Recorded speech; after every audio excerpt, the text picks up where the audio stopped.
Halo teman-teman, Assalamualaikum warahmatullahi wabarakatuh. Perkenalkan, nama saya Devi Duratun Napisah dengan NIM 8601900637, Prodi PGSD Pokjar Katapang. Di sini saya akan menjelaskan bagaimana ciri-ciri makhluk hidup yang saya temukan di sekitar rumah saya.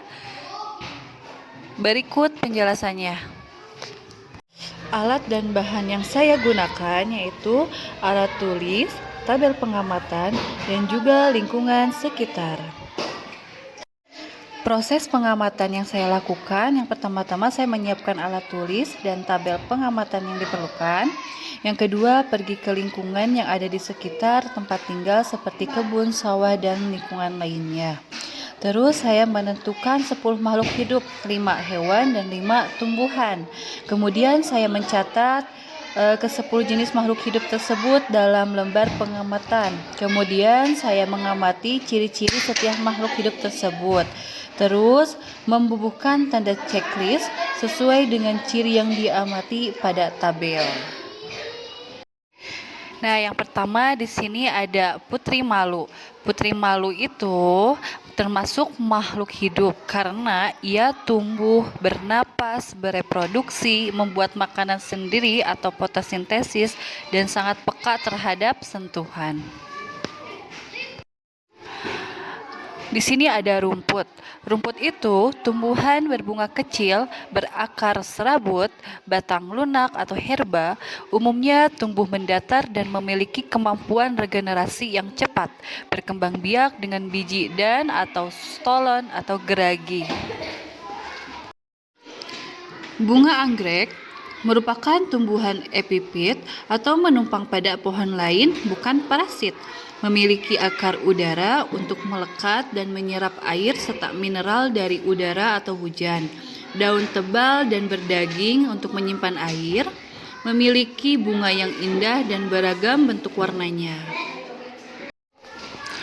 Pohon pisang merupakan tumbuhan monokotil atau berkeping satu, memiliki batang semu tersusun dari pelepah daun, berbuah dalam tandan, berkembang biak secara vegetatif dengan tunas atau bongol dan secara generatif dengan biji, daun lebar dan mudah robek. Daun salam. Daun salam merupakan pohon atau semak yang termasuk tumbuhan dikotil, menghasilkan daun yang beraroma kuat dan digunakan sebagai bumbu masakan. Daunnya tunggal, bertulang menyirip, berkembang biak dengan biji. Selanjutnya di sini ada kucing. Kucing merupakan hewan mamalia bergerak dengan 4 kaki, memiliki bulu, gigi taring tajam atau karnivora, mata tajam dan dapat melihat dalam gelap, memiliki kumis sebagai indera tambahan dan juga kucing itu melahirkan. Cicak merupakan hewan reptil, bergerak dengan 4 kaki, dapat merayap di dinding karena memiliki struktur perekat di telapak kaki, memiliki lidah panjang dan lengket untuk menangkap mangsa atau serangga, dapat memutuskan ekornya atau disebut dengan autotomi sebagai pertahanan diri. Juga cicak itu bertelur.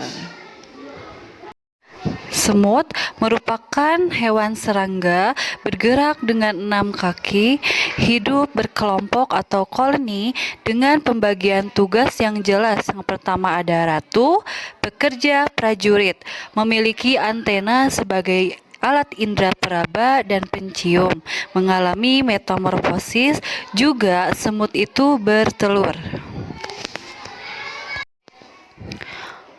Burung merupakan hewan vertebrata atau bertulang belakang, bergerak dengan 2 kaki dan 2 sayap atau terbang. Tubuh ditutupi bulu, memiliki paruh tanpa gigi, tulang berongga atau membantu terbang, berdarah panas atau disebut dengan endotherm, bernapas dengan paru-paru dan pundi-pundi udara. Juga burung itu hewan yang bertelur.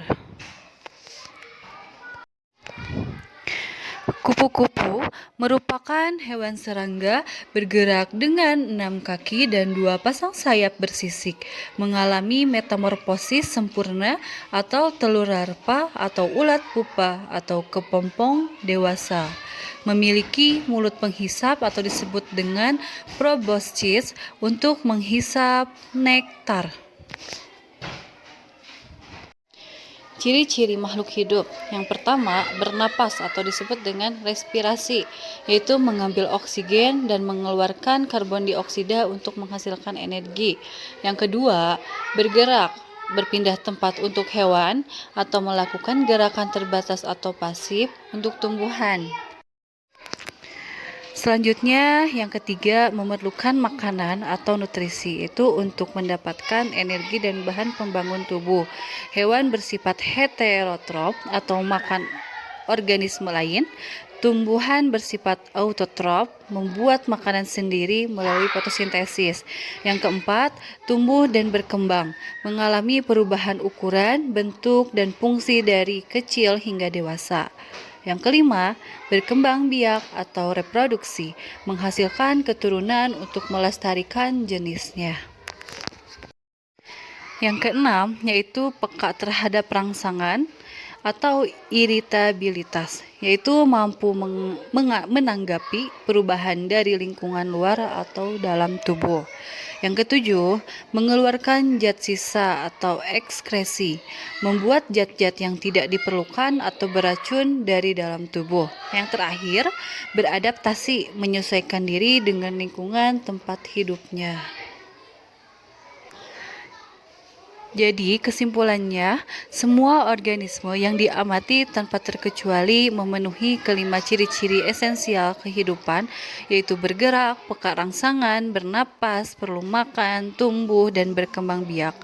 Perbedaannya terletak pada cara, mekanisme, atau adaptasi. Mereka mewujudkan ciri-ciri tersebut, di mana tumbuhan bersifat autotrof, yaitu membuat makanan sendiri, dan hewan bersifat heterotrof, membutuhkan makanan dari organisme lain dan bergerak lebih aktif. Berikut tabel pengamatan yang sudah saya lakukan terhadap makhluk hidup yang sudah saya temukan, yaitu 5 tumbuhan beserta 5 hewan. Berikut hasil pengamatannya.